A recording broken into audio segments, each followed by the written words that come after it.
Okay, let's start. So, I plan to present a survey of topics which will be asked during written exam.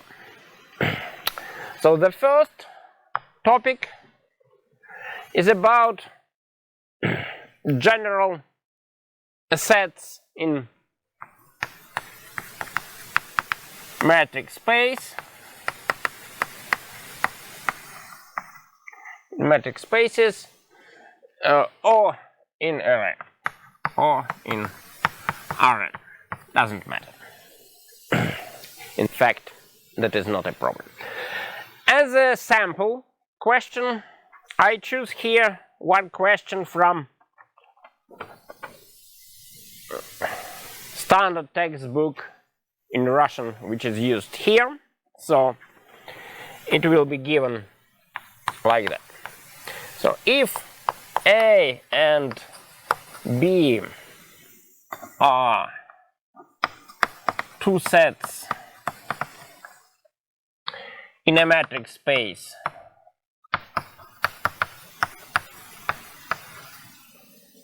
X, then rho of AB equals to infimum for X in A, Y in B, rho of XY, XY is the distance between A and B. So, question is, give an example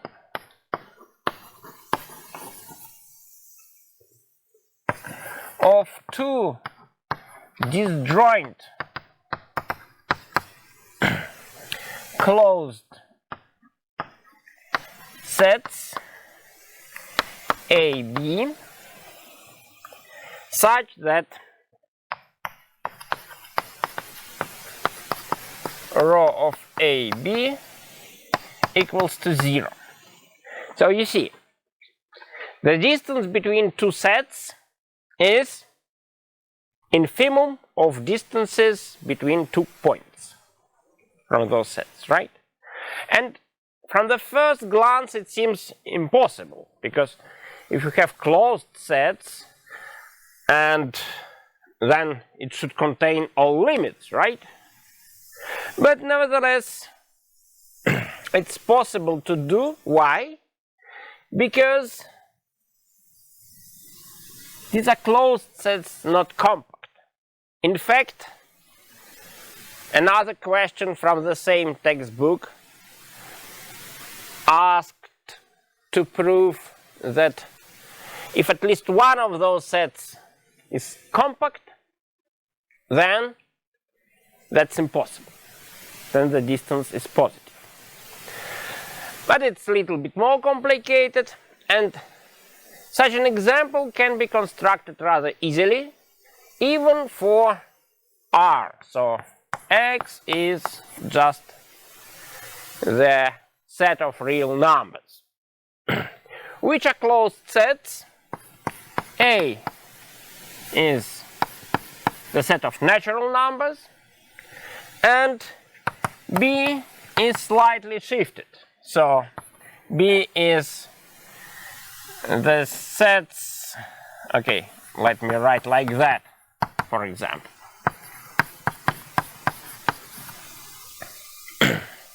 So you see what we have for the real line. So the set A, 1,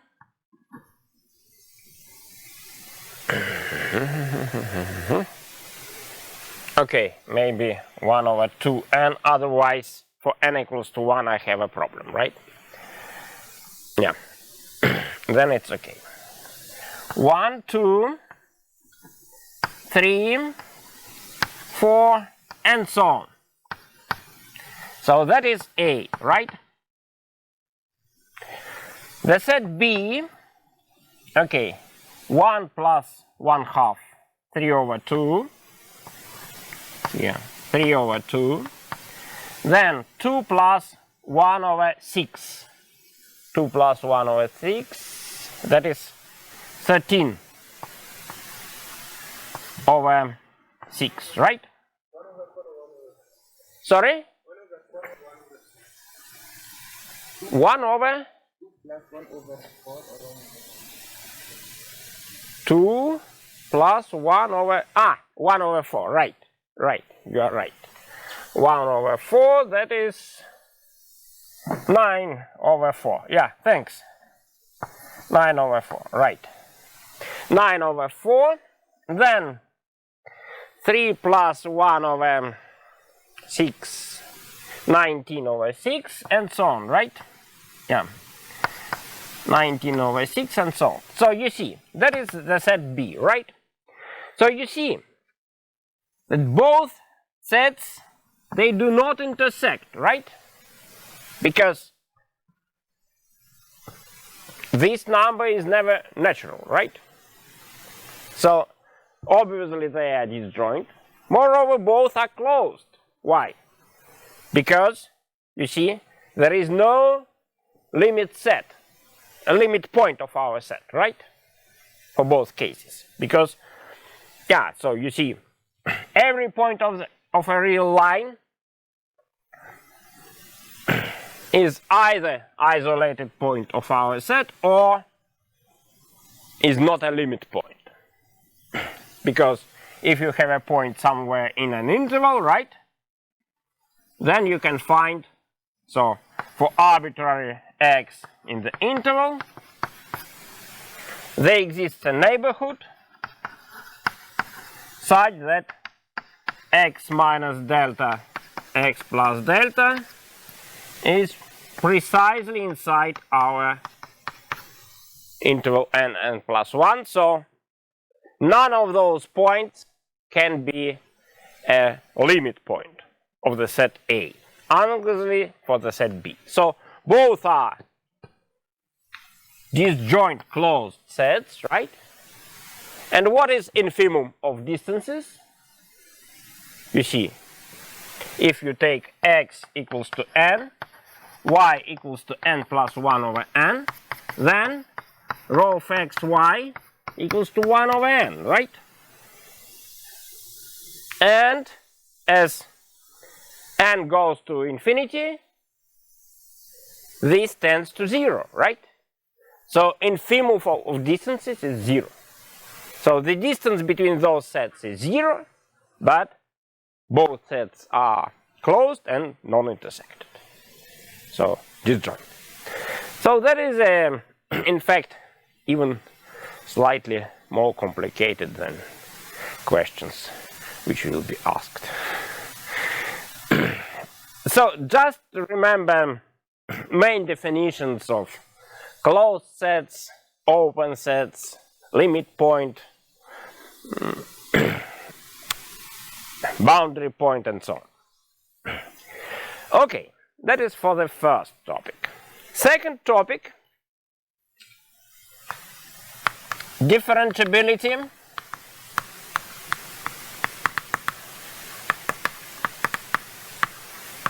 of functions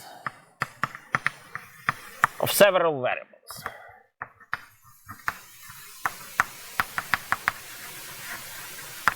Let me give a couple of examples. Yeah. Why the distance is 1/n? Between those 2 points, n and n plus 1/n. I mean, like you can take b is the n plus 1/. Oh, sorry, I forget. Yeah, I changed here, but I forget. Thanks. Yeah, right. You are right. Yeah. Okay. I changed because of n equals to 1. Yeah. And I forget to change here. Okay, then differentiability of functions of several variables. So let me give couple of examples. Where they are.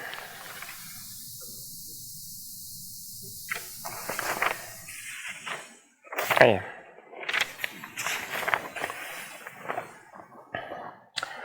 So does the function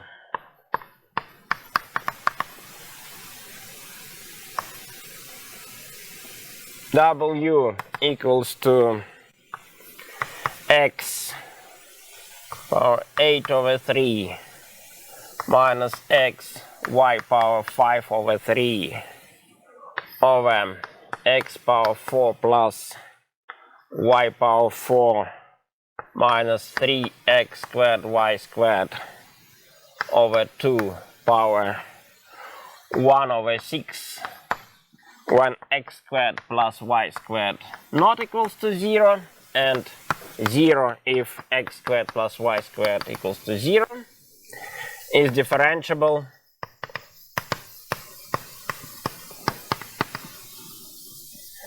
at 0, 0. Yeah. So that is a typical example when it's very nice to use polar coordinates. But firstly, let me recall, what is differentiability? Differentiable. What it means? It means that we can represent w of x, y, w of 0, 0 plus partial derivative with respect to x times x plus partial derivative of y plus little o of square root of x squared plus y squared as x squared plus y squared tends to 0. That is the definition of differentiability.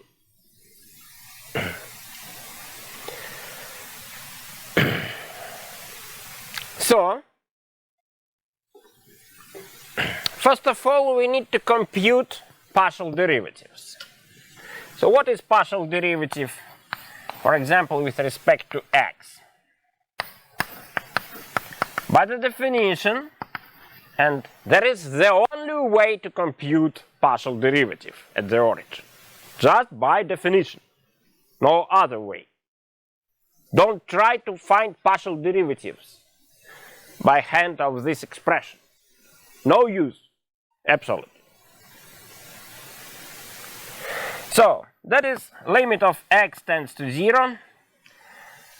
Of course, in general, usually we write delta x. But I don't want to make extra letter, because point is 0, 0. So no mixture with x's. Then w of x 0 minus w of 0, 0 over x.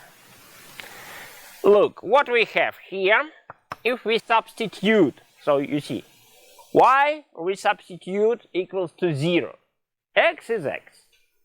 So what we have, y equals to 0. We have x power 8 over 3 divided by x power 2 over 3. What gives x squared, right? That is limit as x tends to 0, x squared over x, and that is 0.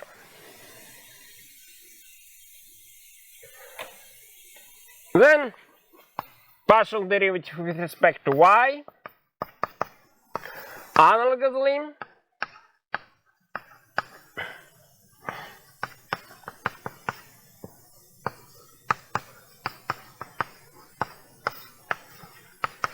we should compute such a limit, right? So now we substitute, instead of x, we substitute 0, and that is precisely 0. Here and there as well, so we have 0 immediately, right? Okay, so you see, 0, 0, 0. The only way to check if the function is differentiable is to show that we have this relation. W equals to little o of square root of x squared plus y squared. How to prove it? The easiest way here is to represent using polar coordinates, right? Why it is very good idea? Because here we have just r, right? Little o of r, that is what we need to prove. And phi is arbitrary from 0 to 2 pi, and the point is that, the point is that the final estimate should not depend on phi. That is the point if we use polar coordinates. So let us substitute w of xy. If we substitute r cosine phi, r sine phi. So what is it? Of course, we consider only the case when r is not equal to 0, right? But it tends to 0, of course, but it is not equal to 0. So then what is it?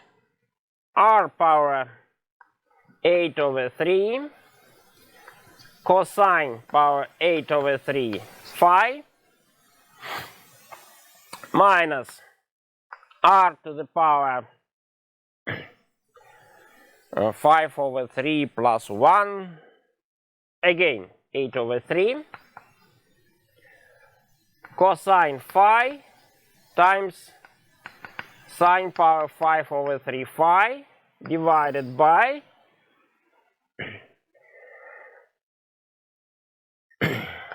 r power 4 cosine power 4 phi plus r power 4 sine power 4 phi minus 3 r power 4 cosine squared phi sine squared phi over 2 power 1 over 6. Okay, it seems rather complicated, right? But nevertheless, we observe first of all, so in numerator we can put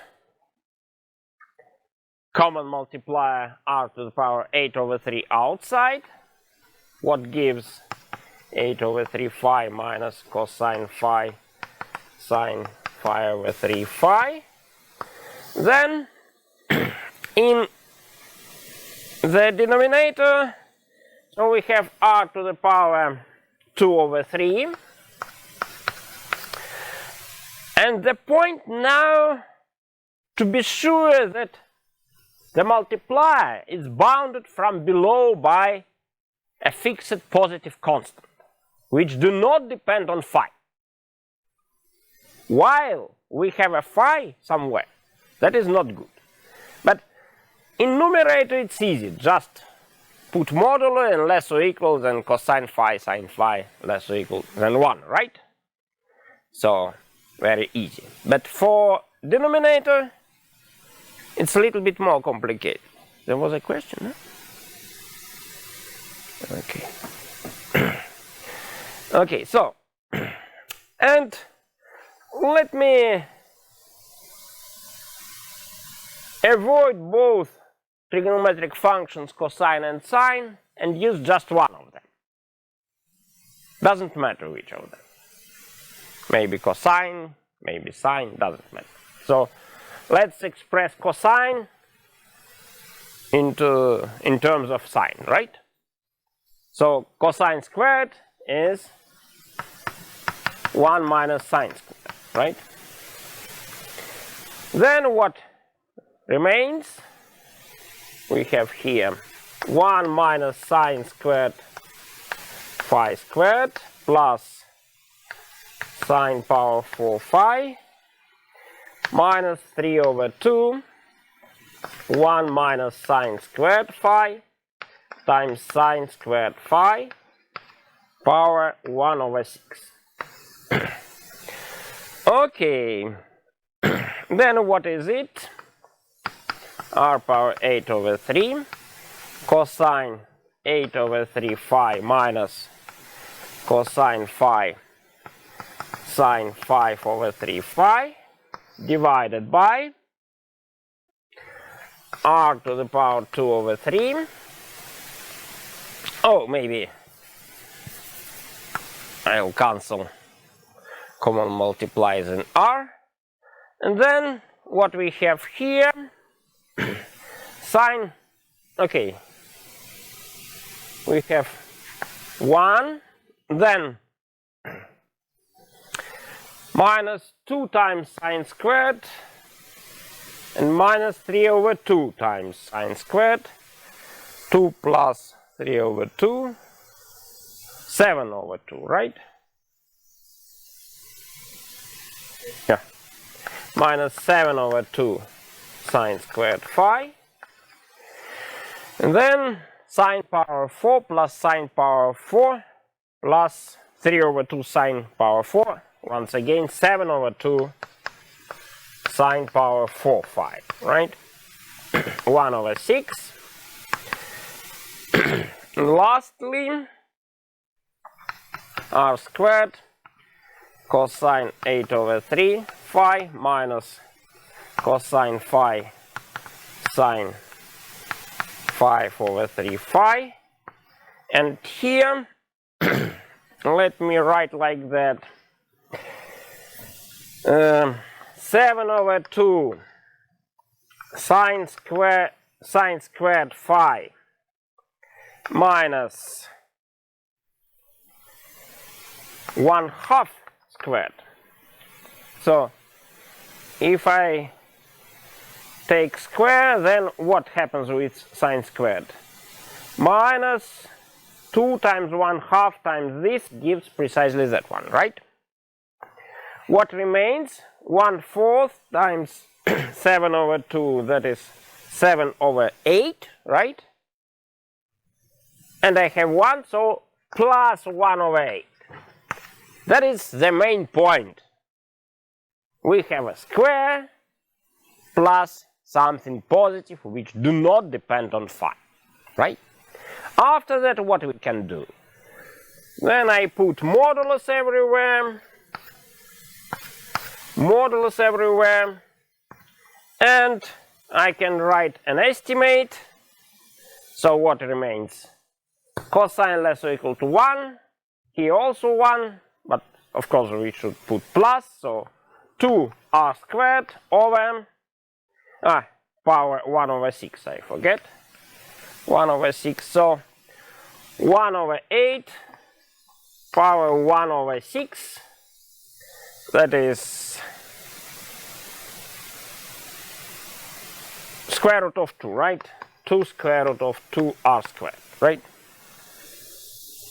And of course, that is little o of r as r tends to 0, right?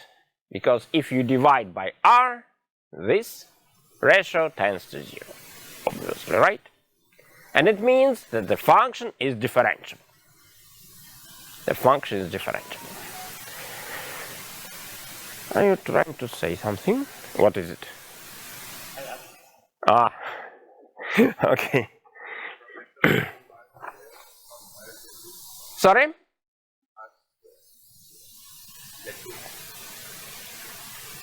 One, two. Modulo of difference less or equal than sum, and every term less or equal than 1. Very rough estimate, right? So the point that estimate does not depend on phi. That's the point. Because we need to have this. Okay. One more example. Let me give it. It's technically it's simpler, but it contains another idea. That is why I'll do So the same question, but I'll do it in the case of 3 variables. So w equals to x squared plus y squared times sine hyperbolic of z over z for z not equals to 0, and usual sign of x squared plus y squared if z equals to 0. Same question, but not precisely same, of course, because now the origin is like that, right? We have 3 variables now. Okay, the definition is almost the same, but we need to put extra term, right? But obviously, what is about partial derivatives? So, for example, what is this? I should substitute x0, 0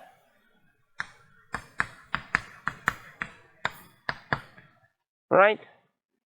But if z equals to 0, right? Then I should follow that branch, right? So y equals to 0, we have just sine x squared. It gives sine x squared over x, and that is of course 0, right? Because sine x squared is equivalent to x squared according to the first remarkable limit, and hence we have 0. So analogously, we'll obtain the partial derivative of with respect to y, because it's the same, right? A little bit different with z. So what is with z?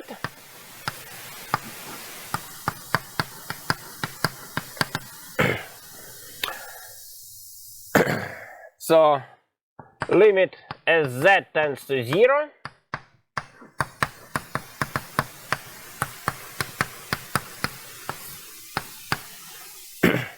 so here I should consider z not equals to 0, right? So follow this branch, but x and y are zeros, and if x and y are zeros, then we have 0, right? So we have immediately 0. Now, look, we know that the limit as z tends to 0, sine hyperbolic z over z equals to 1, right? By L'Hopital rule, or just using equivalences, and so on. So it's easy to compute, right? Then we know if a function has a finite limit, then it is bounded in a neighborhood. So bounded, what it means? There exists epsilon greater than 0, and there exists constant such that for all z such that 0 less modulo z less than epsilon, we have modulo sine hyperbolic of z over z less or equal than c. Bounded, right? Then I can write the following estimate. W is less or equal than what? So look. So sine hyperbolic over z we know is less or equal than constant, right? What remains? X squared plus y squared times maximum of c and 1. Why maximum of c and 1? Because if we follow the first branch, then we estimate that term by c, right? Otherwise, if we are here, we have an equality, sine of argument less or equal the argument itself, right? So that's true for every branch, right? So for arbitrary x, y, and z, sufficiently small. That's the only condition, right? And of course, that is less or equal. Okay, let me write C1 instead of this, right? And then I'll put x squared plus y squared plus z squared. Obviously true, right? And that is little o of square root of x squared plus y squared plus z squared, as x squared plus y squared plus z squared tends to 0, right? Because here we have square root, right? And that's all. Once again, we have differentiability, right? So technically it's simpler, but maybe it's a little bit more unexpected. Okay.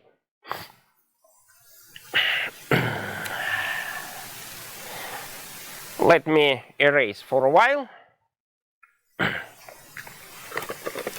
what I wrote.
Okay. Third question.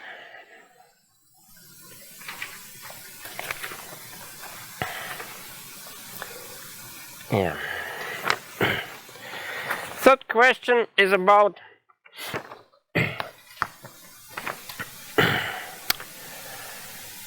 Taylor formula for several variables. So Taylor formula for several variables.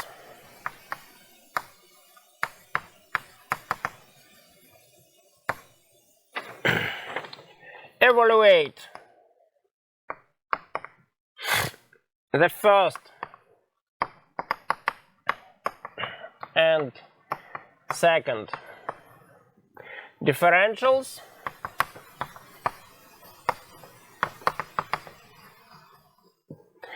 of w equals to square root of tan hyperbolic of x plus y at the point m01 and represent w by the Taylor formula in a neighborhood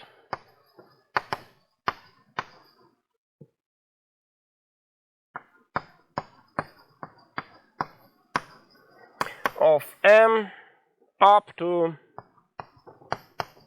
little o of x squared plus y minus 1 squared. Okay. So here, first of all, we look at this up to. Okay, firstly, yeah, we asked about the first and second differentials, and we have to do it, of course, right? So, what is about finding differentials? There are two ways. One way just to compute partial derivatives at that point. Another practically equivalent is to evaluate immediately the differential. So let me use differential. So differential. So we find differential of square root of something, right? By chain rule, differential of square root, it's 1 over 2 square root of what is under the square root times differential of this expression under square root, right? That is the chain rule. After that, we use the rule differential of a sum equals to the sum of differentials.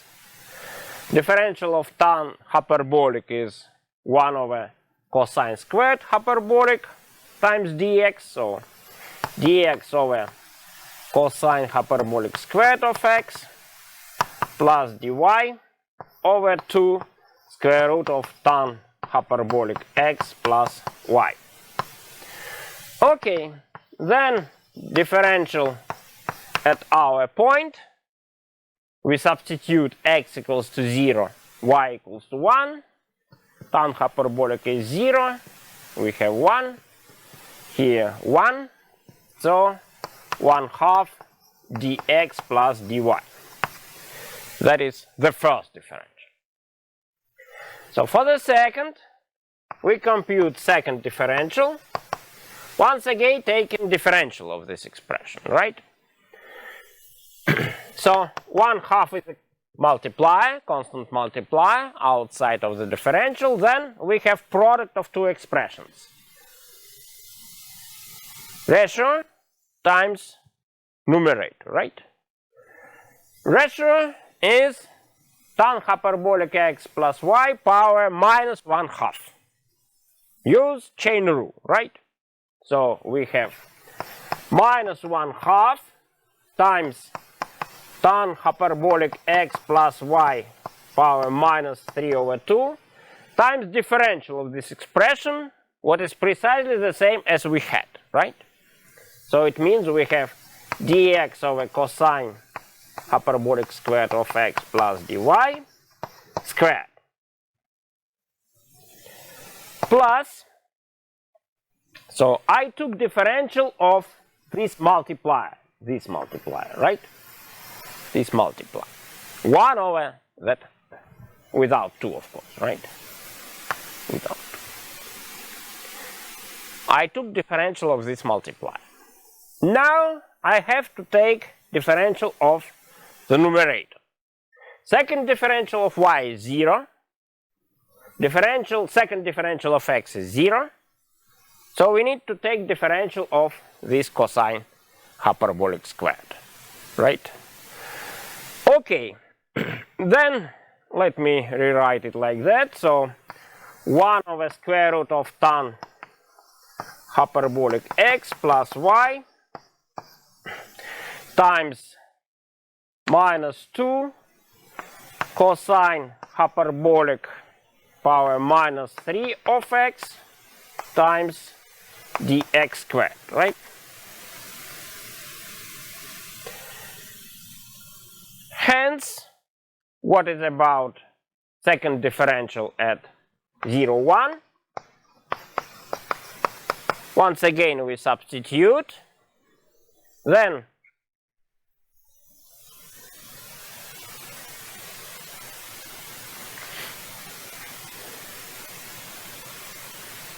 yeah, I forget to take sine hyperbolic x here.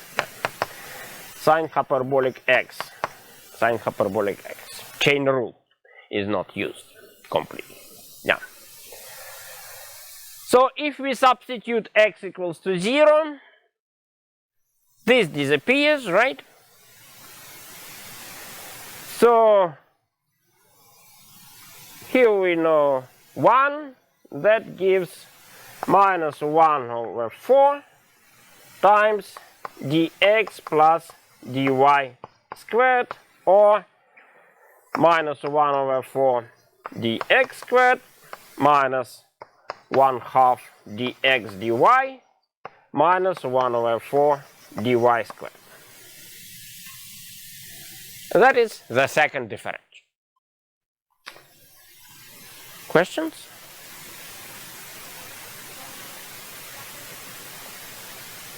Which power?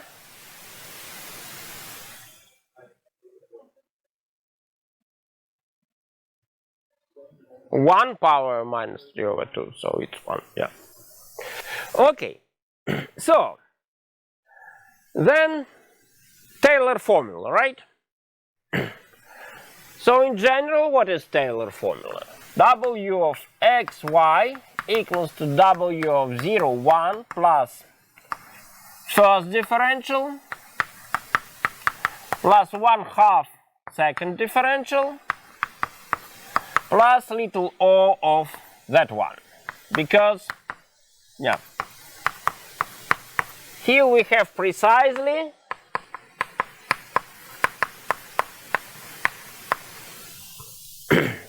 so if r is distance between point x and y from the 0, 1, right? Then here we have r squared. That is r squared, where r is the distance between those 2 points. Right? So the question was about expansion into Taylor formula up to second order. And it means we need to stop just on the second power, on the second differential, right? So we don't need to compute more differentials. Okay, then, but remember that we have to substitute into differentials. Instead of dx and dy, we have to substitute x and y minus 1 respectively, right? That was just in the theorem about what means this Taylor expansion, right? So in differentials, we should substitute just those expressions instead of dx and dy. So the answer for the last question is that W of xy equals to, okay, x equals to 0, y equals to 1, we have 1, so 1 plus, then first differential is here, so 1/2 x plus 1/2 y minus 1 plus 1/2 of that one, right?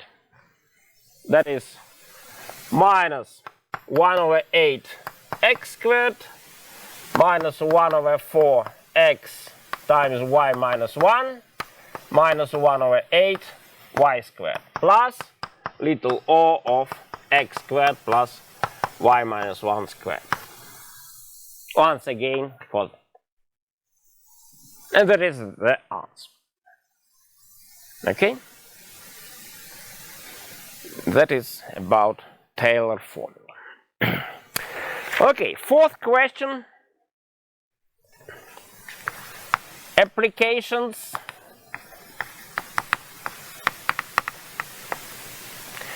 of Riemann integral.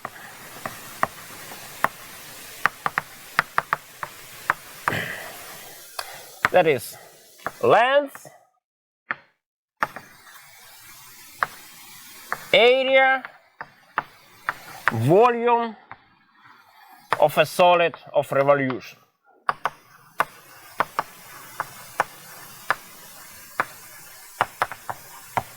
So please repeat formulas which were used for those things, right?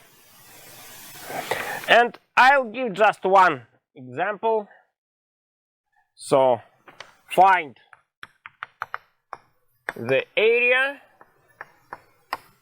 Jordan measure. That's just the same. Of a domain bounded by by the curves y equals to x sine hyperbolic of x and y equals to square root of cosine hyperbolic squared of 1 minus x squared. Okay, so first of all, let us find what is this domain. So let us solve the equation to find the intersection points. Right? We have to solve this equation, right? Okay, look at the function in the left hand side. Obviously, that is even function, right? Even. Is it clear? Because if you substitute minus x, both multiply by minus, right? So we have even function. For x positive, it's positive. Hence, it's positive for x negative as well, right? For 0, it's 0, so it's always non-negative. Hence, we can take square of both sides without any problem. So take square gives that one. Okay, let me rewrite.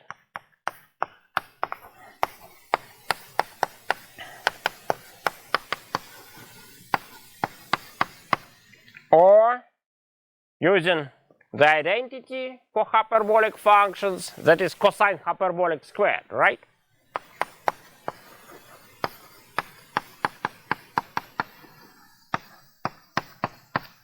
Okay. Look, here, if I take square root, then what happens?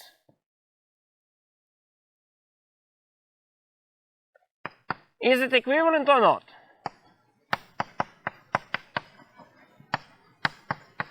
Those two equations. Are they equivalent or not? Huh? Are they equivalent? No. Why?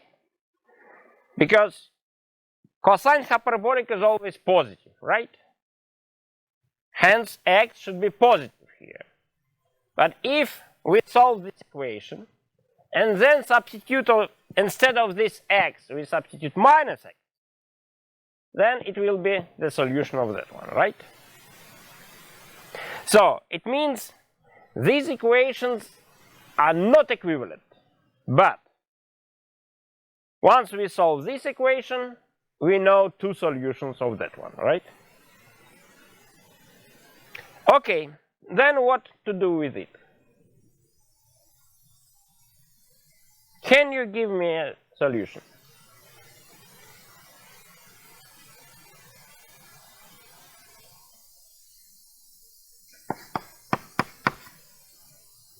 Is it obvious? That is obvious, but next question, if there are other solutions or not. Look, if we consider the derivative, then what is it?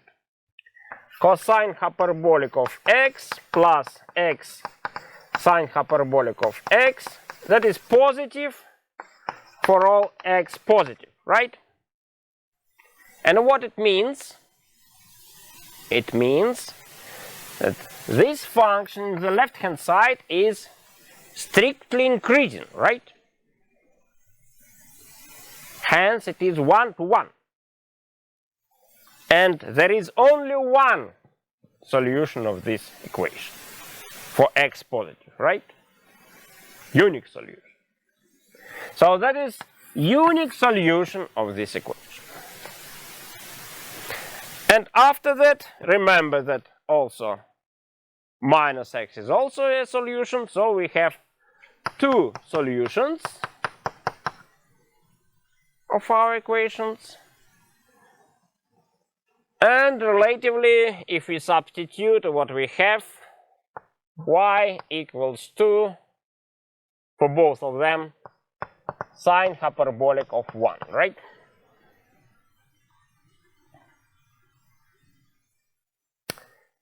So, geometrically it means that what we need to compute the area of such a domain. So let it be 1.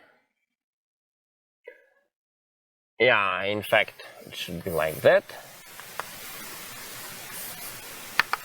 1. So sine hyperbolic of 1. That is x sine hyperbolic x, right? And another even function is here. Here we have cosine hyperbolic of 1. So it's like that. That is what we need to compute, the area of this domain, right? So, from the property of the integral, the area A equals to 2 times integral from 0 to 1 of what? We have symmetric, right? Domain of what? We need to subtract from this equation that. So, square root of cosine hyperbolic squared of 1 minus x squared minus x sine hyperbolic of x dx. That is what we need to compute. So you see, there is a part which includes the proof of this formula, right? So we need to, you need to give some base for this expression, right? To explain why that is true, right? So only one solution and so on, right? Or just to refer to a formula, if it's about length or volume of a solid of revolution. Okay, then, yeah. So, these are two integrals. Integral from 0 to 1 square root of cosine hyperbolic squared of 1 minus x squared dx minus 2 times integral from 0 to 1 x sine hyperbolic of x dx equals to. So here I'll substitute cosine hyperbolic of 1 times usual sine t. That is dx is cosine hyperbolic of 1 cosine t dt. And x equals to 1 corresponds to t equals to arc sine of 1 over cosine hyperbolic of 1. And x equals to 0 corresponds to t equals to 0, right? Okay, then for the first integral we have integral from 0 to this arc sine cosine hyperbolic of 1. And if we substitute here, we have cosine hyperbolic 1 times cosine squared, so just cosine, and dx another cosine. So cosine hyperbolic squared of 1 cosine squared of t dt. Yeah. For the second integral, we prepare a table for integration by parts. So dv is sine hyperbolic x dx, v is cosine hyperbolic x, u is x, du is dx. So we have 2 times x cosine hyperbolic x substitution from 0 to 1 plus 2 times integral from 0 to 1 cosine hyperbolic x dx.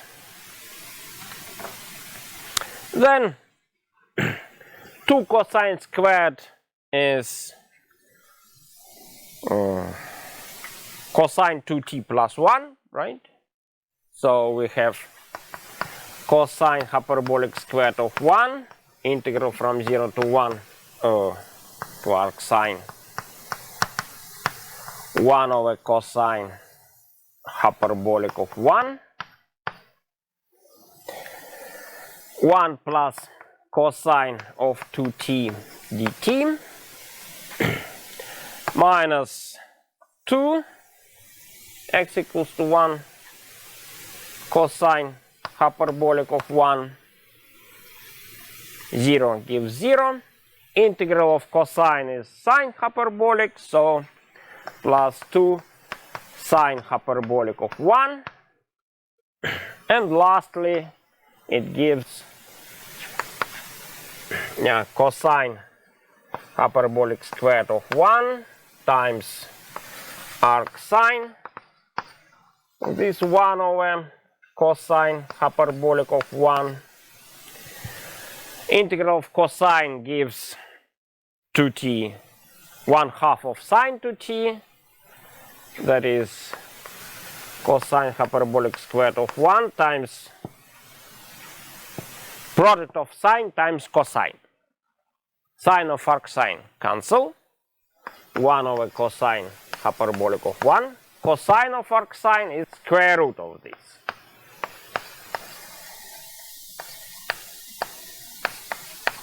One. Okay.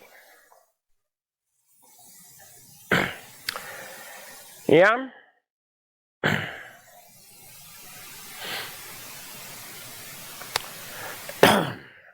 And okay, I will not simplify anymore. You can simplify it a little bit, but doesn't matter. Let it be later. Okay? So, that is a sample question for this application of integral. Okay.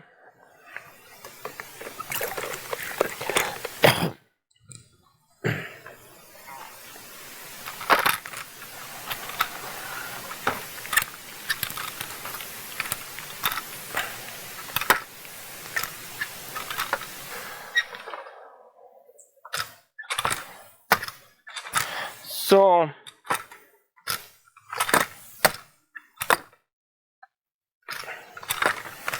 next question. Fifth question is about topics from the former semester. Taylor series, which was not included into the program of the former exam. So, expand the function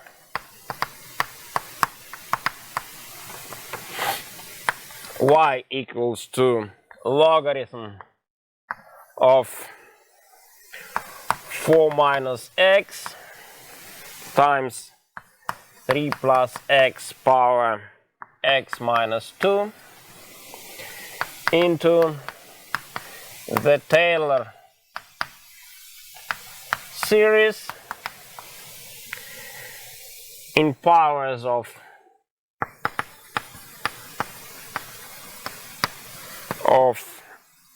x minus 2 and find its radius of convergence.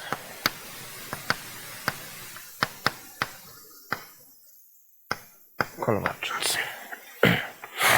So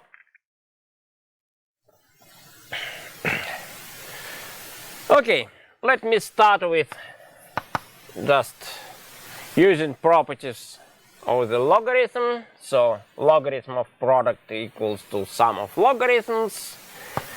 We can write like that. And for the second multiplier, we can use another property. So power can be considered as a multiplier. So plus x minus 2 times logarithm of 3 plus x. We can do it since in powers of x minus 2, so x should be sufficiently close to 2, right? Means 4 minus x is positive and 3 plus x is positive as well. So after that, we replace x minus 2 by t, or x equals to t plus 2. Then we can replace our function, so 4 minus t minus 2, that is 2 minus, so yeah, 2 minus t, yeah, plus t times logarithm, and here we have how many plus 5 plus 5 plus t. So that is logarithm 2 plus logarithm 1 minus t over 2 plus t times logarithm 5 plus t times logarithm 1 plus t over 5. Then we use logarithmic series for both expansions. So it gives, okay, let me write it here, equals to logarithm 2 minus sum k from 1 up to infinity t power k over 2 power k k. So power of t over 2 divided by k, and when you consider logarithm 1 minus, you have everywhere minuses, right? Then plus t logarithm 5 plus sum k from 1 up to infinity. So for the logarithm, if we have plus, we have sign changing case, starting from plus minus 1 power k plus 1, then t power k, but also extra t, so t power k plus 1, divided by 5 power k, and k. Okay, then we can write practically the answer. So logarithm 2 plus t times logarithm 5 minus, here we have 1 over 2, yeah, and then plus sum k from 2 up to infinity, t to the power k, and what are coefficients? Okay, maybe I will write m from 2 up to infinity, m. I'll start with that one. So k plus 1 equals to m, right? So k equals to m minus 1. That gives minus 1 to the power m over 5 to the power m minus 1 times m minus 1 minus, and here just I'll replace k by m. So 1 over m times 2 to the power m. That's it, right? In fact, that is the answer because Q was written, what is it, so you don't need to substitute. Don't spend time. If it is written clearly t equals to x minus 2, then it's okay. But also we have a question about radius of convergence, right? For that reason, don't try to use this expression to compute using Cauchy-Damar or something like that, right? That is very stupid idea. Why? Because you need to remember that the expansion for logarithm is valid when modulo of that expression is less than 1, right? So here t over 2 should be less than 1. Here t over 5 should be less than 1, right? So the first expression is valid for t less than 2, the second for t less than 5, right? When both are satisfied, modulo t less than 2, right? So it means radius of convergence is 2. That is the full solution. Okay. Sixth question is about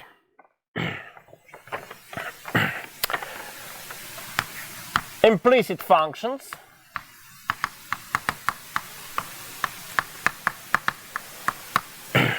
Also, don't forget about gradients and so on, so let me write it like that.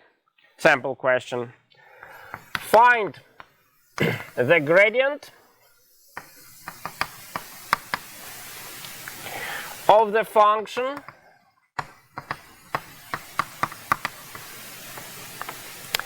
z of x, y equals to u cube plus v cube. U not equals to v.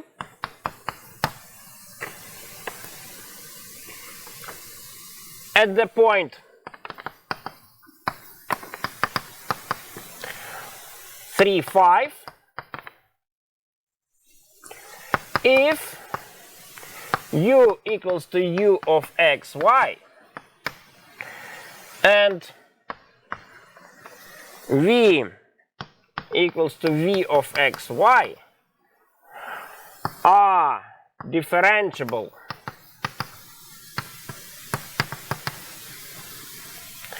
functions given explicitly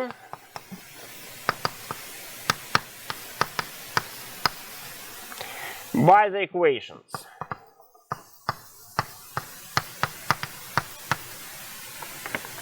U plus v equals to x, u squared plus v squared equals to y. Okay. Yeah, let me erase once again. So first of all, let's start with clarifying what are u and v. So we need to solve the system. So x and y are here, right? Of course, it could be also given z together. Doesn't matter. But here, z is defined uniquely. Z is defined uniquely. We'll see it. So I didn't indicate that here. Although it could be indicated as well, right? You will see why.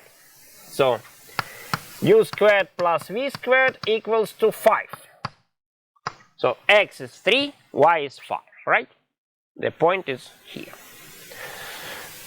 So let's solve. For example, v equals to 3 minus u. We substitute. We have u squared plus 3 minus u squared equals to 5. It gives 2u squared minus 6u plus 4 equals to 0. And you see there are two solutions, u1, 2, 1, 2, right? Two solutions, 1 and 2, right? And it gives v1, 2, also 2, 1, right? So symmetric. And of course, if you substitute into z, doesn't matter which pair you choose, right? That is the same. That is why I didn't indicate here z, right? But in general, it may be, so there are different solutions, right? And different values of z, right? So if z may be different, then it should be indicated, of course. But here I didn't indicate because of uniquely defined z, right? So z equals to, in fact doesn't matter, but 1 plus 8, 9, yeah. It is not important. The value of z is not important here, absolutely. Okay. I mean, I could indicate here, no, doesn't matter. So you see that it is not important. In fact, also gradient will not depend on which pair we'll choose, you will see. Okay, so now we need to find the gradient. And it is easy to find, so it is better to find the differential firstly.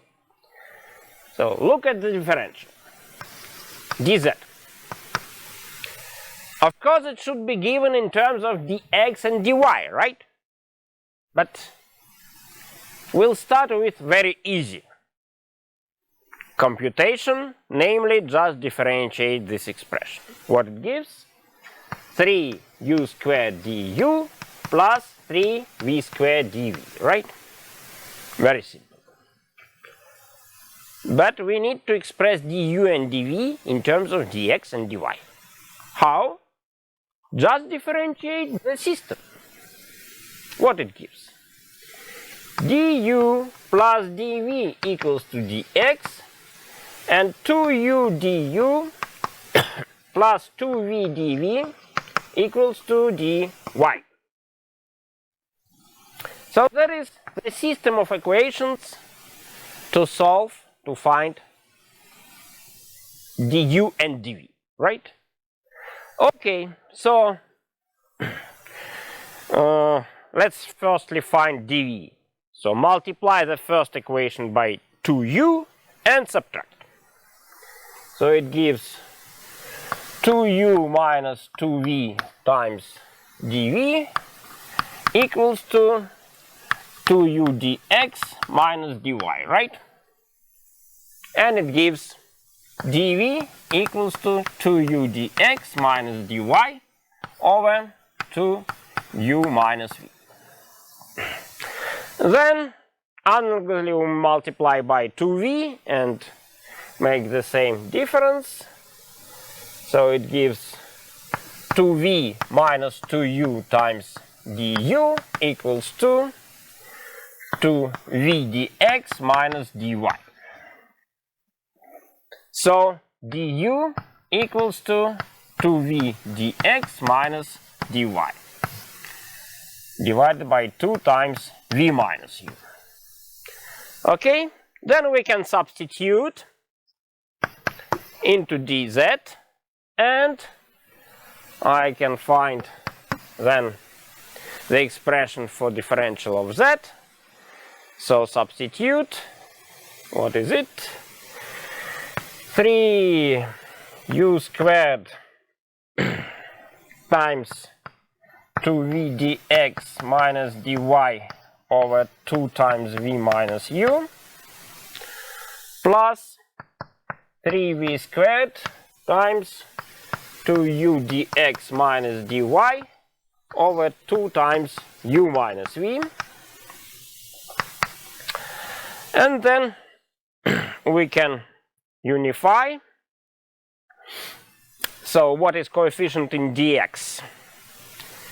I have common multiplier 2 cancel, right? And then let's choose 1 over, let's say, u minus v. Then here is plus, and I should put minus here, right? It gives 3 times v squared u minus u squared v dx, and obviously with dy, yeah, I'll use once again u minus v. So here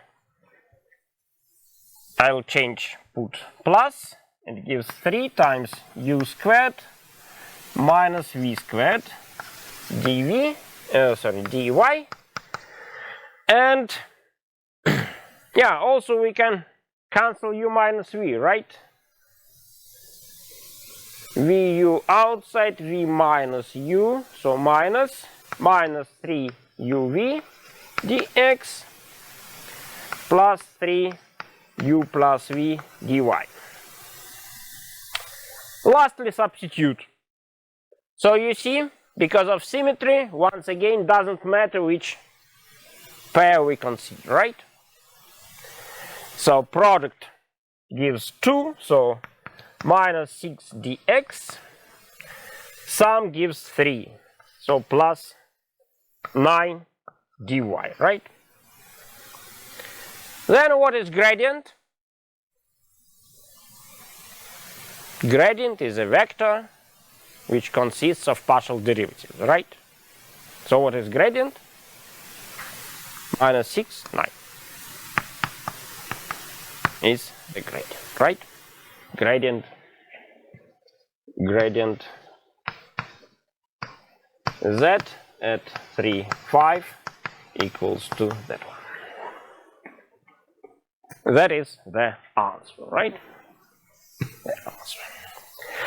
The last question, 7th question, is about extremum. So 7th, find local extrema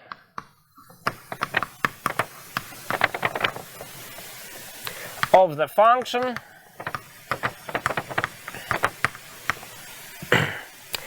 f of x, y, z equals to x cubed plus y squared plus z squared plus 6xy minus 4z. So, okay, we'll start with finding critical points. So find partial derivatives, 3x squared plus 6y, df over dy is 2y plus 6x, and df over dz is 2z minus 4. So if we want to find critical points, we need to find zeros, solutions of that system, right? So that gives z equals to 2. From here we deduce y equals to minus 3x, and then together those two gives, so 3, okay, I may cancel 3, right? So x squared minus 2x equals to 0, right? No, 6. 6x, yeah, extra 3. Yeah. So x first is 0, x second is 6. So relatively, y first is 0, y second is minus 18, and z is always 2, right? So we have two critical points, 0, 0, 2, and 6 minus 18, 2 critical points.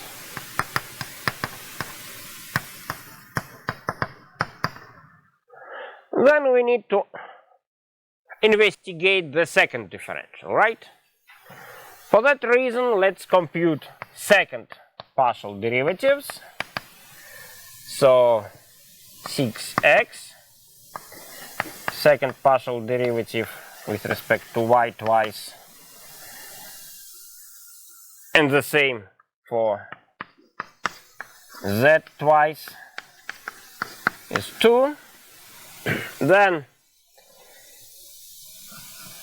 mixed partial derivatives, dx dy is 6,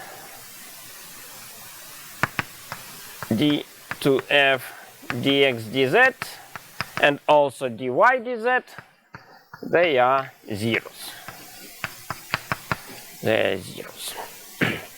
Then remember what is second differential. Second differential is d over dx dx plus d over dy dy, d over dz dz squared f. That is firstly squares,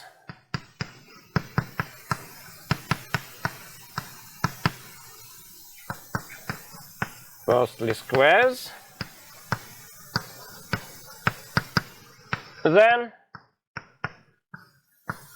double products, so 2d2f dx dy dx dy plus 2d2f dx dz dx dz plus 2 times d2f dy dz dy dz. Okay, that is in general. Then let's compute for our critical points d2f at 0, 0, 2. So substitute second derivative with respect to x twice is 0. So we have 2, 2 here. So 2 dy squared plus 2 dz squared, and then here plus 12 dx dy. Yeah, it's better to write it like that. 2 dy times dy plus 6 dx plus 2 times dz squared. So now it's clear that that is indefinite form. Why? Because if you substitute dz equals to 0, right? dy is positive. So that is 0. Here we have positive multiplier. And that multiplier we can make either positive or negative as we want, right? Just by using dx. Either negative or positive. If negative sufficiently large to compensate this dy, if positive doesn't matter, right? But in any case we can choose. We can find values of dx, dy and dz such that second differential has opposite signs. Hence this is non-negative, hence that is no extrema at that point, right? No extrema. And for the second critical point, d2f at 6 minus 18 and 2 again. So what is different? Only one term appears, extra term, right? When here x is 6, right? So we have 36 dx squared, then plus 2 dy squared plus 2 dz squared plus 12 dx dy. Here it is better to look at the matrix of that form. So what is the matrix? 36, 2, 2, 6, 6, 0, 0, 0, 0, right? And then look at the principal minus, right? So 36 delta 2, that one, 72 minus 36, 36 again, right? And the last 2 times that one, so 72. All of them are positive, hence the form is positive definite, right? Positive definite. And it gives that this point is minimum point. Yeah, minimum. And don't forget to write what is this minimum, right? So the f minimum equals to, okay, I'll not compute 6 cubed plus 18 squared plus 2 squared minus 36 times 18 minus 8, right? Yeah. I'm a little bit lazy. Yeah, and it seems I was rather quick. So, these are 7 questions, 7 sample questions. In fact, they are more complicated than what is waiting for you, because I don't plan to ask local extrema for functions of 3 variables. You will have only 2. I'll not ask you about implicit functions given by the system of equations, only by one equation. So I gave sample questions in more complicated situations, in fact, but not everywhere, by the way. Yeah, so, but I mentioned everything what you need to remember.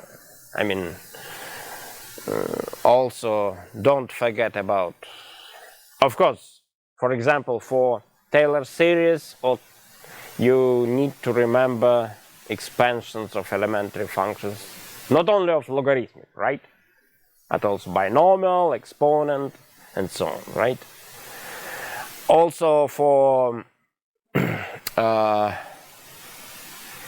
for applications, please repeat formulas for lengths, volumes, areas in which we considered. So all formulas which we considered, right? Please repeat them to remember. Yeah. So if you don't remember the formula, then what you can do, right, with that question? Nothing. Either try to cheat, and that's maybe not a good idea, right? Okay, so that is approximate description of what is waiting for you this Thursday, right? Yeah. You know the place, you know the time, right? Okay, you're welcome and good luck. And thanks for your attention.